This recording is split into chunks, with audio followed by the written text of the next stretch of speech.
Hello, y'all. Today is October 17th, 2024. Welcome to the vlog. It has been a long time. So I feel like I owe y'all a lot of updates. I appreciate everyone who's messaged me and checked in with me and asked me how I'm doing. I'm doing better than I was this time last year, which is really a great thing to be able to say. But there's definitely a lot to update on. So I'll just get into it. I'll explain why I haven't posted any new content in over a year. I'll just explain everything that's been going on. So I'll just start with the only recent content we've posted is old videos from our Japan trip. We filmed so much on the Japan trip. We will never film that much content on a vacation again. It was just way too much, but we had so much fun and we were just so amazed by the whole experience that we wanted to film as much as we could, and the videos just don't seem like they even do it justice at all. So I definitely want to go back to Japan in the next couple of years. I loved it, and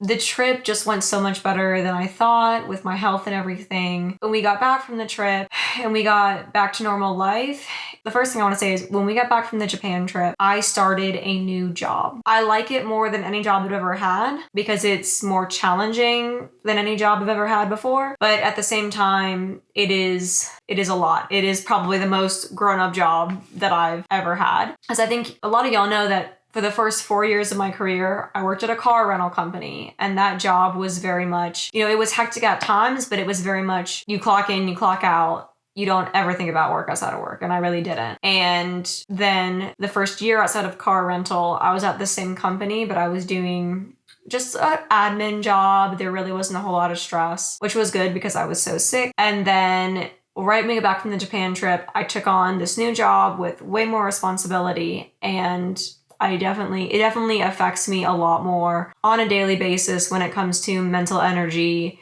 and even physical energy than any job that I've had in the past. So that's part of why I wasn't posting videos, is I didn't have any time to edit, didn't have any energy to edit. And then on top of that, when we got back from the trip, it felt like there was so much going on with my health, and I was documenting it. I was actually filming weekly vlogs because my thought was that once Robert edited, because Robert edits the travel content. So I thought once Robert edited all of the Japan videos, and we thought it would take him a couple of months. It's been over a year. We still haven't posted the final Japan videos. It obviously took a lot longer than we thought. We just filmed way too much. So we thought, okay, Robert will edit the Japan videos. That'll take a couple of months. And then I'll have this huge backlog of daily vlogs and I'll post those and we'll just go right back to normal. And that was the plan because it just took so much longer to edit the Japan videos than we thought. Just a lot of stuff unfolded in that time period where we weren't posting that made me rethink posting. And also I just started to feel so behind with the videos that I just was kind of paralyzed to post, like mentally paralyzed, because I really like posting things in order, and I'm sort of an obsessive person. And if you've watched the older videos, you can tell the obsessiveness with which I was documenting my health. It weighed on me a lot because I wanted to document every little thing, every little change, everything that I tried. It was definitely obsessive. And so then when I had this huge backlog of videos, it was just so much content to edit, and I got really overwhelmed, and Robert was still overwhelmed with the Japan content, and so it was very hard to edit and get things up from like a practical editing standpoint. And then from a health standpoint, when we got back from Japan, I kind of ate whatever the first month we were back and tried not to overthink my health too much. And then things just got to a point where I realized, okay, I have to get really serious about the liquid diet. And so I did an entire month and a half, super, super serious about it. And it helped me get way more calories. It helped with my symptoms. It ended up being a really good thing for me to do. And it just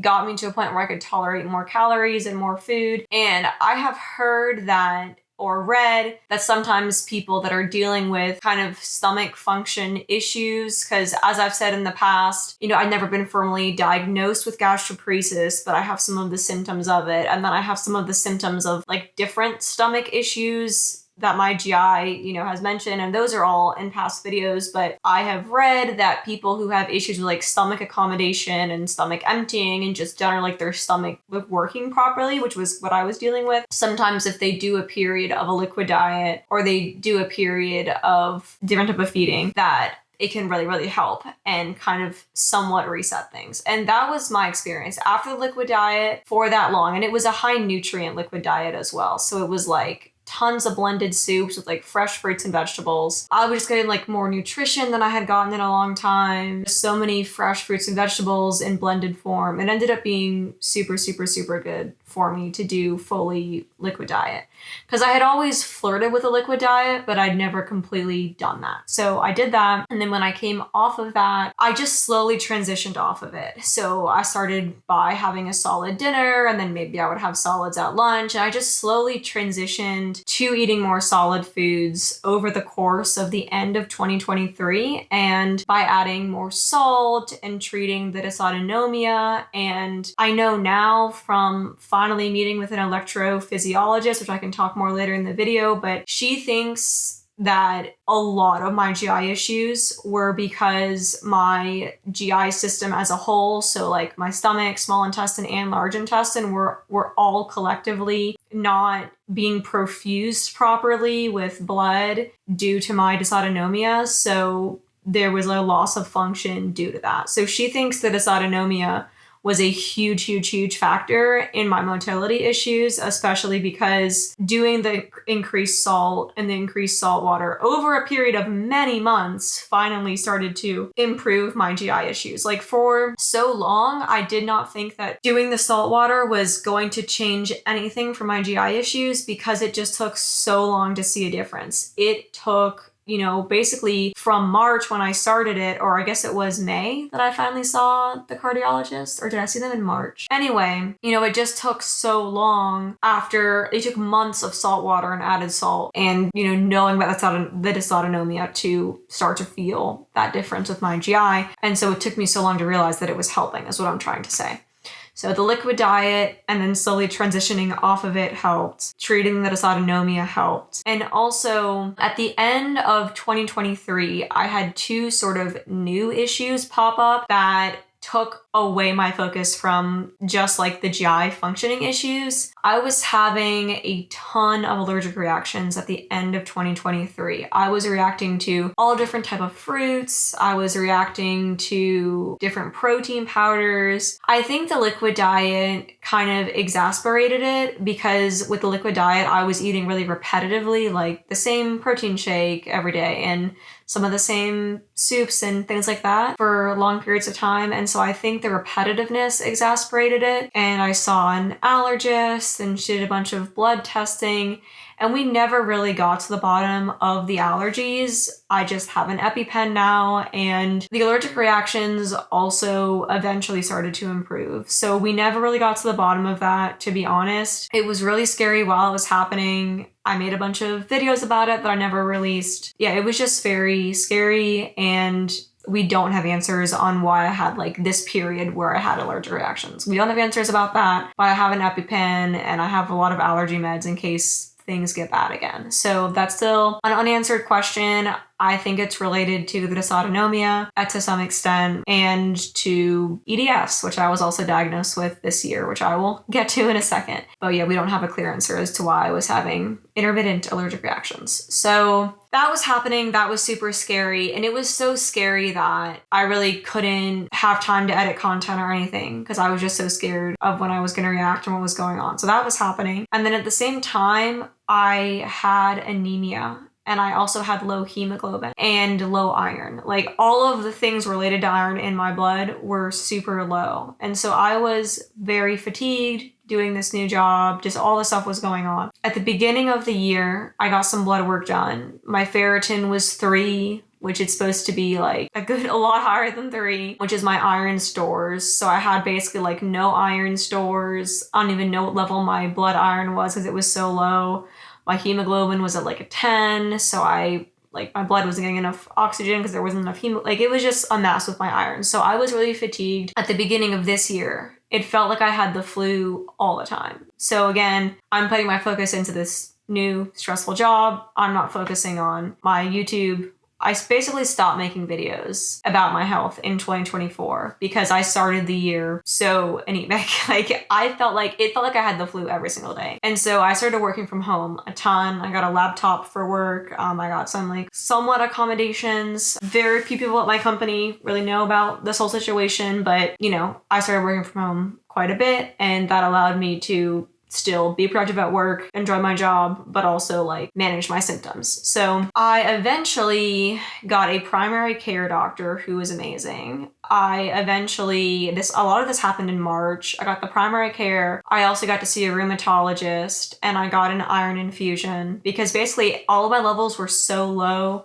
that my primary care doctor was like, look, I'm just giving you an infusion, which helped a ton because the whole year I had just been dragging. I was just to tears sometimes at how exhausted I felt. Got the iron infusion, got to see the rheumatologist, got a good primary care. All that stuff happened around March, February. What I wanted to do was just wait until everything was official. But before I saw the rheumatologist, so many doctors at Duke have told me that they think that I have EDS. My allergist, who I was seeing for the allergic reactions, was like, hey, you could have EDS. This could be causing weird allergic reactions because EDS and mast cell activation are super interconnected. So she was like, hey, you could have EDS. My cardiologist also thought I had EDS basically from when I first saw him. Like he put it in my chart like patient probably has EDS. And he was the original cardiologist that I saw, who I freaking love. He's amazing. He has helped me more than any other doctor. But now I have a primary care who's very awesome, who also advocates for me. So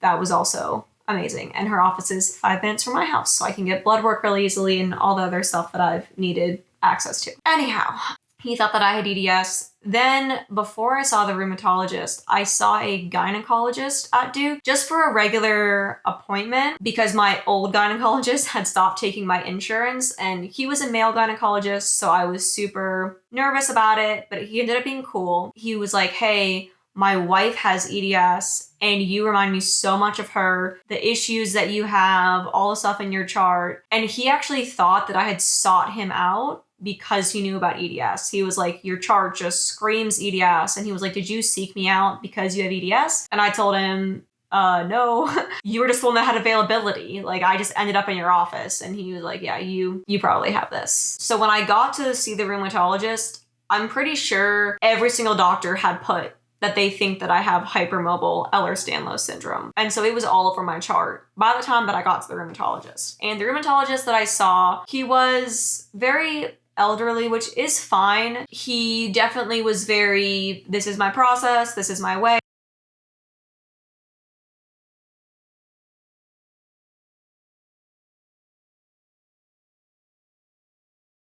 And I thought that was just normal. I was like, oh, it runs in the family. My mom also used to be a runner and had to quit around that age. And so I was like, oh, it's just so normal.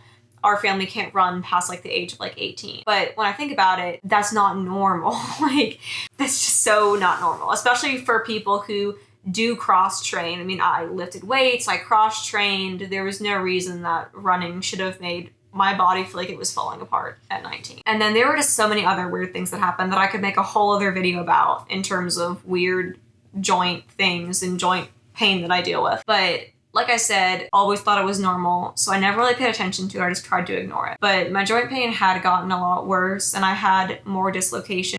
All of the symptoms of it. You probably have it. But I, as his rule as a practitioner, he said, because they haven't found the gene that causes hypermobile EDS, he said that he doesn't diagnose it because he doesn't think that he ethically can, because it's a genetic condition that should be diagnosed genetically. And I know that there are criterions that we use to diagnose EDS. He said that I meet all the criterion, but he was like, he literally said, until they find the gene for hypermobile EDS, I'm not diagnosing it. So that's what I got. I've been told by so many doctors that I meet all the criteria. Even someone did a very thorough exam on me for like 2 hours, and he said, you probably have hypermobile EDS, but I can't officially diagnose this. My primary care did officially diagnose me with it. My primary care officially diagnosed me with a lot of stuff that I have wanted official diagnoses for a long time. She was like, yeah, you have the symptoms of that. I agree with this. Like, I'm diagnosing this. So she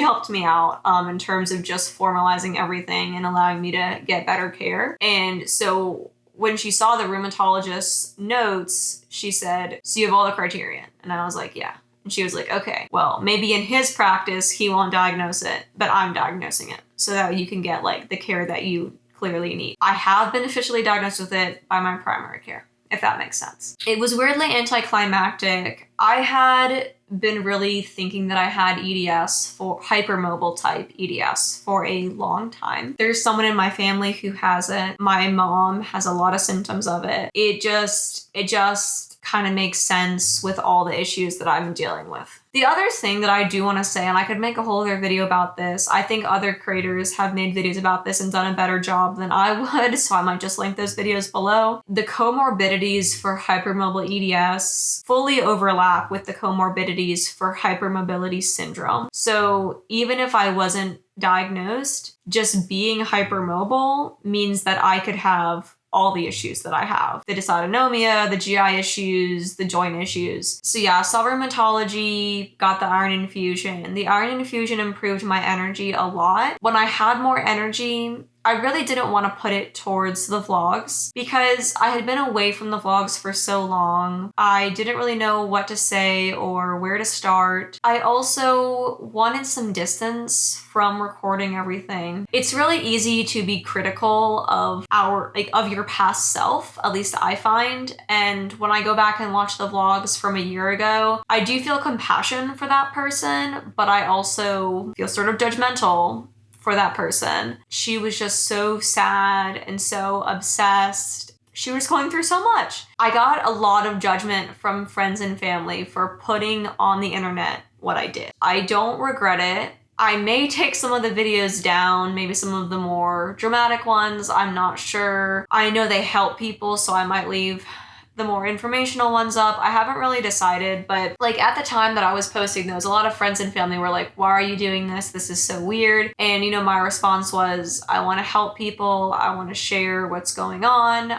I feel like I did that. I feel like I reached a lot of people and connected with a lot of people. I loved all your messages, your comments. And something that my friends and family did not understand, what I was putting in the videos was so toned down from how I actually felt. So if the videos seemed dramatic, like if I seemed upset or obsessive in the videos, what was playing out in my actual life was so much worse. I was distraught for years. I was crying. For 2 years straight, I was throwing up every day, so that wasn't helping, but I really felt like my body was falling apart and I wasn't going to get help and I was just going to disintegrate. Like, I don't know how to describe it. It feels dramatic to say that I was scared that I was going to die, but that is what thoughts were going through my head. I was scared that, not that I was going to imminently die, but I was scared that I was going to have a very short life. I was very, very scared that in 5 or 10 years I was going to die and that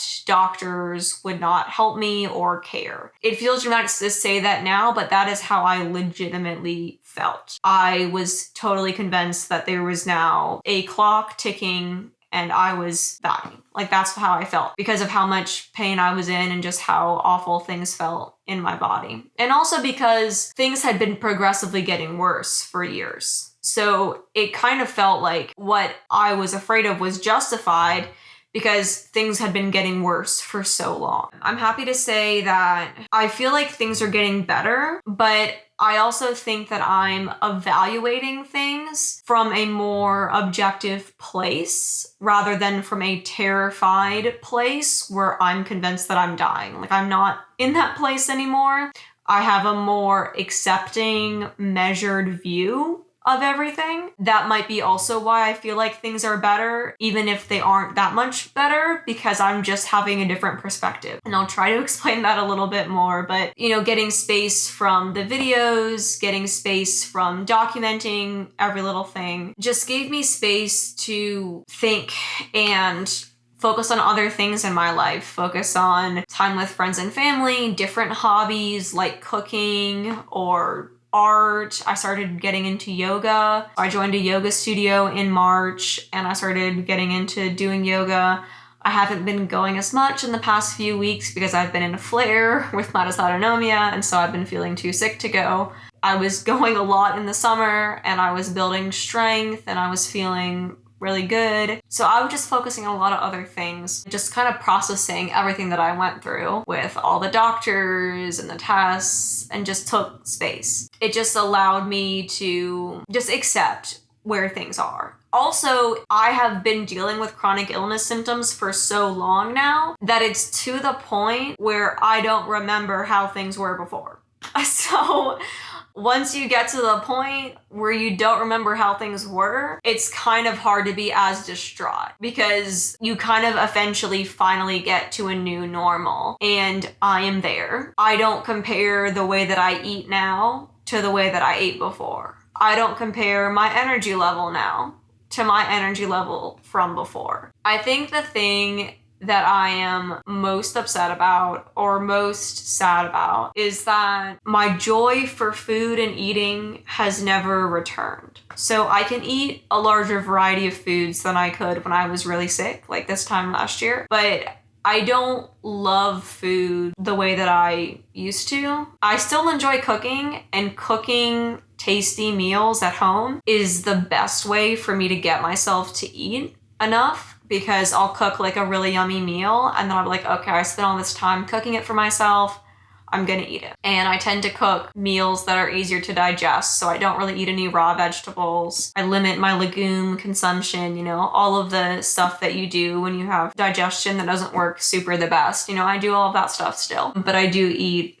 a lot of solid food now. It's not liquid diet most of the time the way it used to be. So I can get myself to eat more by cooking like really wholesome, yummy meals that I can get excited about and enjoy making. But if I don't do that, then I'll find myself just eating yogurts or protein shakes. And because my appetite just isn't what it used to be. Because my GI system its default is like not wanting to work right. And so I just still struggle with appetite and enjoying food and not worrying about how it's gonna make me feel. So maybe I'll eventually work through that, but that is something that I feel like I've lost, that it seems very hard to get back. And I feel like, or I know a lot of y'all who watch this channel have also gone through that. Yeah, I do miss the way that I felt about food before I got sick. I feel very grateful that I gained weight since you last saw me. I can eat a much more variety of foods since you last saw me. I've accepted my health a lot more since you last saw me, so I'm in a much better place. I have rambled a lot. This video is kind of long, so I don't want to go on too much more. I am gonna vlog a little bit tomorrow because I'm getting a tilt table test, which I have waited for I feel like 2 years, probably more like a year and a half or a year and 3/4. In the beginning of September, finally saw the electrophysiologist that I've been waiting to see for so long. She agreed that I have dysautonomia and that it's probably the root of a lot of my low energy and my GI issues and just my dizziness, my fainting, just so much of the stuff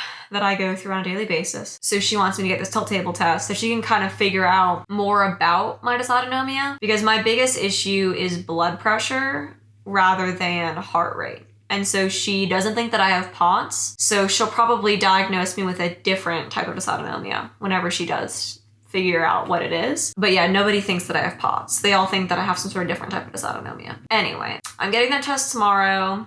It is at the absolute crack of dawn. We have to be at the hospital at 6 a.m. After that test, I'm gonna start a new medication, which I've forgotten the name of, but she thinks it might be like life-changing and really help me feel better from the dysautonomia perspective, because that still affects me a lot, even with the salt and some of the interventions that I've taken. There's still a lot of days where I feel really bad. So, and also I fall over a lot in yoga, and it is kind of embarrassing. It shows up a lot in my life. So yeah, I'm gonna go to bed because I have to get up at the butt crack of dawn and do this test, but I'll talk to you guys in the morning. And just let me know in the comments what you want to see videos about. I don't want the channel to just be about my health anymore. I really want to make videos about other things. Robert and I took a trip to Italy this summer. We want to post some vlogs from that. We need to finish posting the Japan videos. I think we would prefer to just vlog more about our life together and just aspects besides my health. So that's the direction I want to take the vlog. I can still make updates about my health every so often, but I don't think I want that to be the focus of the vlog. So if you have ideas of what you want to see, what you want to know more about with me aside from my health, just let me know. And then, yeah, I'll talk to you tomorrow really early in the morning.